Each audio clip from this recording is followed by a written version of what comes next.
Good morning. This is video lecture of Module 5 Part B of WC and LTE 4G broadband subject. Module 5 is Data Flow, Radio Resource Management and Mobility Management. And myself, Prabha K, Assistant Professor, Department of ECE, SVIT, Bangalore. In the last session, we have discussed about EPS bearer service, PDCP overview and some part of MAC and RLC overview. Today, we'll continue with MAC or RLC overview remaining topics.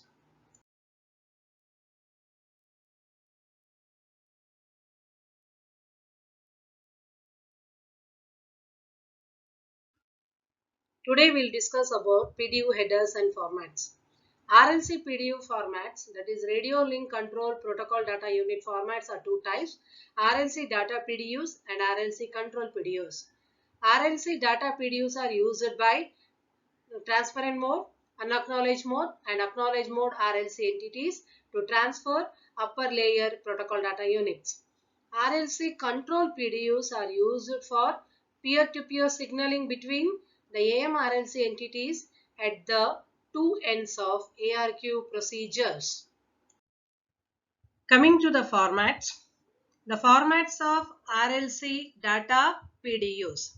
When we say it is a radio link control data units, depending upon the type of data transmission mode, there will be a transparent mode of data transmission, unacknowledged mode of data transmission, acknowledged mode of data transmission.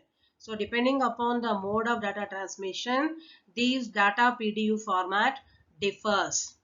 Coming to the first one, TMPDU. TMPDU is TMDPDU.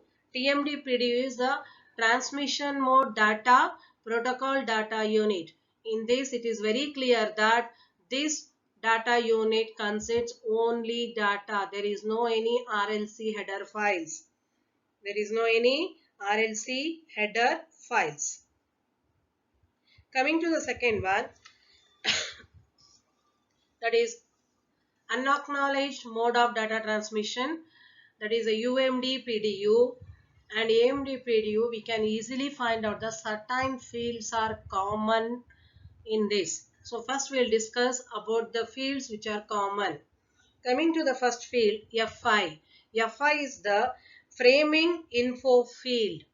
This FI field indicates whether this RLC SDU, service data unit. The FI field indicates the RLC SDU segment is segmented at the beginning or at the end of the data field.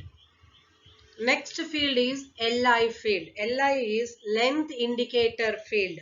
This length indicator field indicates the length in bytes of the corresponding data field. It indicates the length of the data field in terms of bytes which is present in the either UMD or AMD PDU. So as LI field belongs to the UMD or AMD PDUs, this length indicator field will inform you about the length of the data in terms of bytes present in this respective PDUs. Coming to the next field, E field. E field is extension bit field. This field indicates whether a data field follows or a set of E field or LI field. It indicates whether the following field is a set of E field or set of LI fields. Coming to the next one, that is a SN. SN is a sequence number field. This sequence number gives you the information about corresponding UMD or AMD PDU. Whether the next coming is a UMD PDU or AMD PDU, the corresponding UMD or AMD PDU information will be given in SN field, and this field is 10 bits in AMD PDU and AMD PDU segment and also status PDUs, whereas this field is SN field will be around only 5 bits in the RFI or 10 bits in an UMD PDU.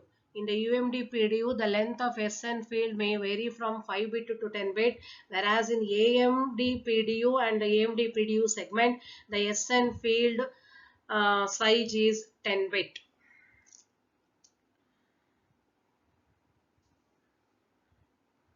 The PDU sequence number is carried by the RLC header is independent of SDU sequence number, that is PDCP sequence number. Now, we can find some other fields in the AMD PDU and the AMD PDU segment formats. Those are D/C bit. These are a field. D or slash indicates data or controlled field. The D/C field indicates whether the RLC PDU is RLC data PDU or RLC control PDU. Whether it is belongs to the data or it belongs to the control PDUs, that information will be provided in this D/C field. Then another field we can find out here, RF field. RF is resegmentation flag field. This RF field indicates whether the RLC PDU is an AMD PDU or AMD PDU segment.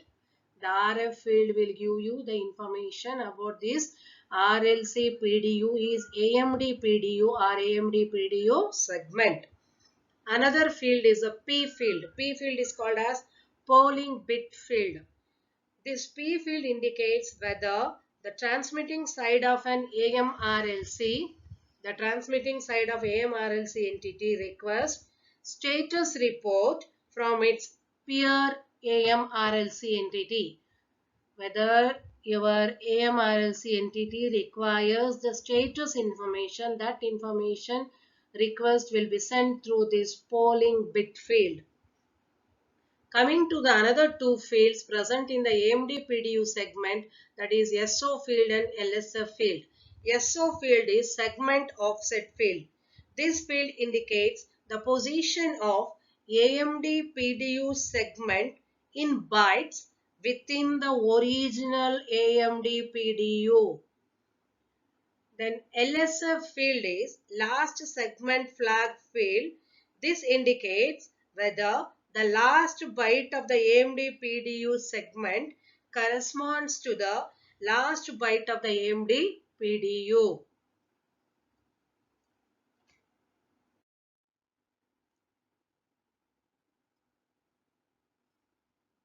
Coming to the status PDU, we can see in this slide the format of status PDU. Here some of the common already I have explained. D/C field. This is data control field, which indicates whether this status field gives the information of the status of data PDU or status of control PDU. Then next is CPT field. CPT field is control PDU type field. Control PDU type field. This field indicates the type of the RLC control PDU, and in release 8 the status PDU is only defined control PDU. In the release 8 version of LCE, this status PDU belongs only to the control status PDU, whereas in the previous version there was a data status PDUs as well as the control status PDUs. Next, acknowledgement underscore ASN. This is acknowledgement SN field. This field indicates the SN of the next not received RLC data PDU. SN is sequence number.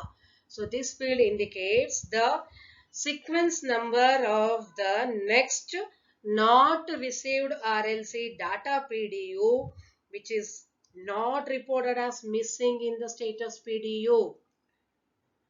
Next, E. E is an extension bit. Here we have two extension bits, E1 and E2. E1 bit indicates whether set not acknowledgement sequence E1 and E2 follows. This E1 really indicates that whether not acknowledgement sequence follows. E2 field indicates whether a set of SO start or SO end field follows. Then coming to the not acknowledgement underscore SN. This is a negative acknowledgement sequence number field. This field indicates the sequence of the AMD PDU that has been detected as a lost at the receiving side of the AMRLC entity. SO start. SO start field and SO end field. These are the two fields indicates the portion of the AMD PDU with sequence number equal to the negative acknowledgement sequence that has been detected as a lost at the receiving side of the AMRLC entity.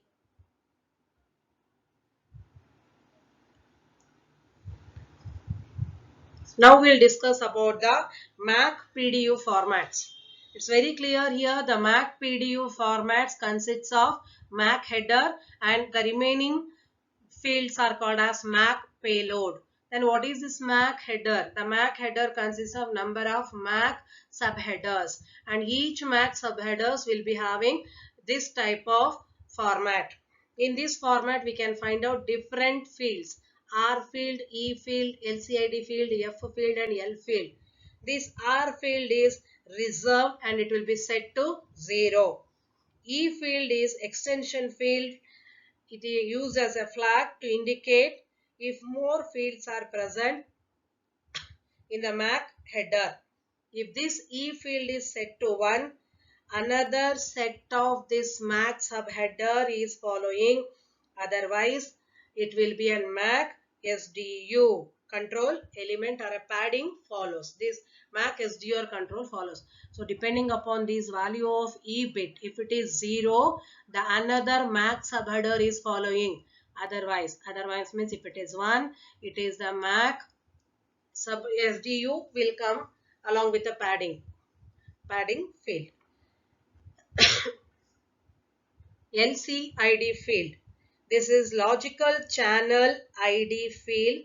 Identifies the logical channel instance of corresponding MAC SDU or a type of corresponding MAC control element or a padding. There is one LCID field for each MAC SDU, MAC control element or a padding included in the both MAC PDUs. F field. This format indicates the size of length field. If it is set to 0, then the MAC SDU or a MAC control element is less than 128 byte. If it is otherwise, it will be 1. If it is more than 128 bytes, the value will be 1. This is the one F field per MAC PDU subheader except for the last subheader. In the last subheader, this F field will not be available. Coming to the next field, L field. L field indicates the length of the corresponding MAC PDU or MAC control element in terms of bytes. The size of L is indicated by F field. The size of L is indicated by F field.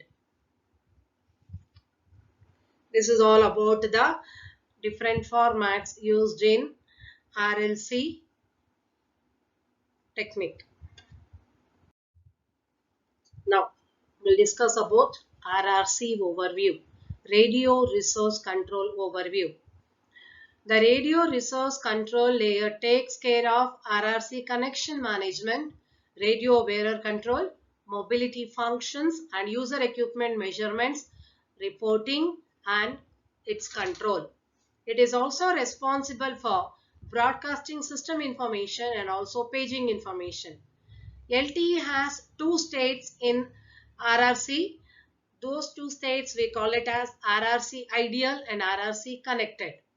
This simplifies the RRC state machine handling and radio resource management which is controlled by RRC state.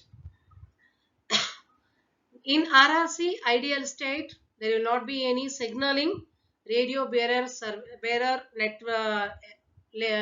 channel. Radio bearer channel is not established and there is no any RRC connection.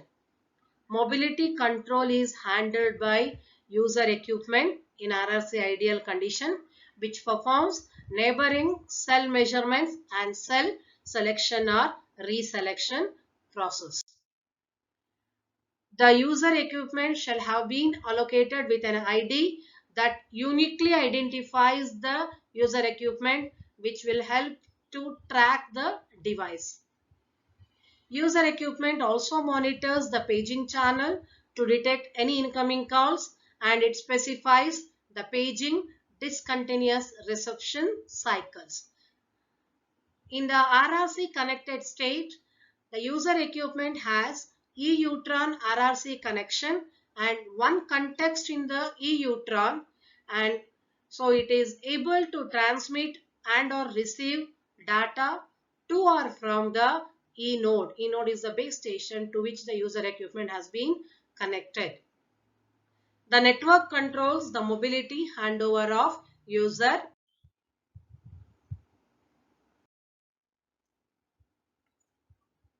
Coming to the next one, measurement configurations and reporting. It includes the establishment, modification and release of measurements related to the user equipment and configuration of network. Activation of measurement gaps and measurement reporting for intra-frequency, interfrequency and inter-RAT mobility.